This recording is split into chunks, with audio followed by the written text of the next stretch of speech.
ஆஸ்திரேலியான்னு சொன்ன உடனே உங்க மனசுல என்ன வருது? Kangaroo, Sydney opera house? ஆனா இது நாட்டை உண்மையிலே சுவாரஸ்யமாக்குறது அதுல இருக்கிற முரண்பாடுகள் தான். ஒரு பக்கம் பல்லாயிர வருஷ பழமையான பூமி, இன்னொரு பக்கம் உலகத்தோட நவீன நகரங்கள். ஒரு பக்கம் முடிவே இல்லாத பாலைவனம், இன்னொரு பக்கம் உயிரோட்டமான கடற்கரைகள். வாங்க, இந்த ஆச்சரியமான நாட்டோட ரெண்டு பக்கத்தையும் நம்ம கொஞ்சம் ஆழமா பார்க்கலாம். யோசிச்சு பாருங்க, ஒரு நாடே ஒரு கண்டமா இருந்தா எப்படி இருக்கும்? அதுதான் ஆஸ்திரேலியாவோட ஸ்பெஷாலிட்டி. உலகத்திலேயே ஒரு முழு கண்டத்தையும் தனக்குள்ள வச்சிருக்கிற ஒரே நாடு இதுதான். இந்த ஒரு தனித்துவமான புவியியல் அமைப்பு தான் அதோட வரலாறு, கலாச்சாரம், ஏன் அதோட இயற்கையே வடிவமைச்சிருக்கு. அதோட பரப்பளவை பாருங்களேன், கிட்டத்தட்ட 7.7 மில்லியன் சதுர கிலோமீட்டர்.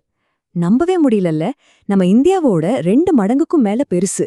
இவ்வளவு பெரிய நிலப்பரப்பு தான் ஆஸ்திரேலியாவோட முதல் முரண்பாட்டுக்கு அடித்தளமா இருக்கு. இன்னும் சிம்பிளா சொல்லணும்னா, அமெரிக்காவோட 48 மாகாணங்களை ஒன்னா சேர்த்தா எவ்ளோ பெருசு இருக்குமோ அதை விட கொஞ்சம் தான் சின்னது ஆஸ்திரேலியா. இது அதோட பரந்த தன்மையை நமக்கு நல்லா புரிய வைக்குது. சரி, இவ்ளோ பெரிய இடத்துல மக்கள் எப்படிதான் வாழ்றாங்க? இப்போ நாம ஆஸ்திரேலியாவோட முதல் பெரிய முரண்பாட்டுக்குள்ள போலாம். இது வெறும் நிலத்தை பத்தினது மட்டும் இல்ல, காலத்தை பத்தினதும் கூட. ஒரு பக்கம் பல்லாயிரம் வருஷ பழமையான மனித வரலாறு, இன்னொரு பக்கம் துடிதுடிப்பான மாடர்ன் பலதரப்பட்ட கலாச்சார சமூகம். எப்படி இருக்கு பாருங்க இந்த கான்ட்ராஸ்ட். இந்த டைம்லைன்ல பாத்தீங்கன்னா ஒரு விஷயம் ரொம்ப தெளிவா புரியும். பழங்குடி மக்கள் இங்க எவ்ளோ காலமா இருந்திருக்காங்கன்னு பாருங்க. 50,000 வருஷம்.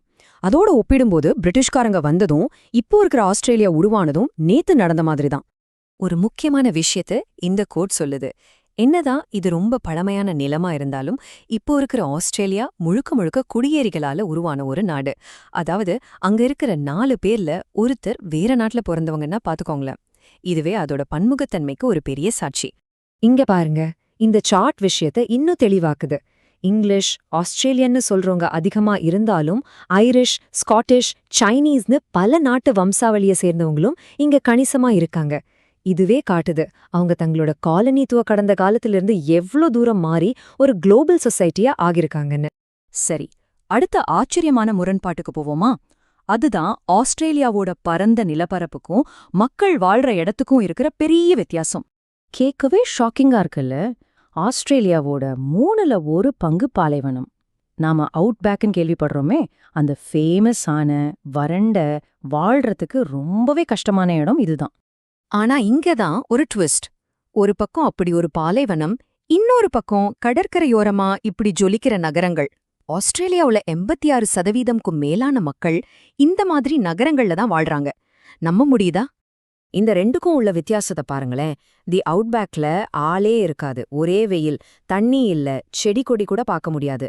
ஆனா கடற்கரையோரத்துல சிட்னி, மெல்பர்ன் மாதிரி பெரிய பெரிய நகரங்கள் இருக்கு. லட்சக்கணக்கான மக்கள் அங்கதான் வாழ்றாங்க.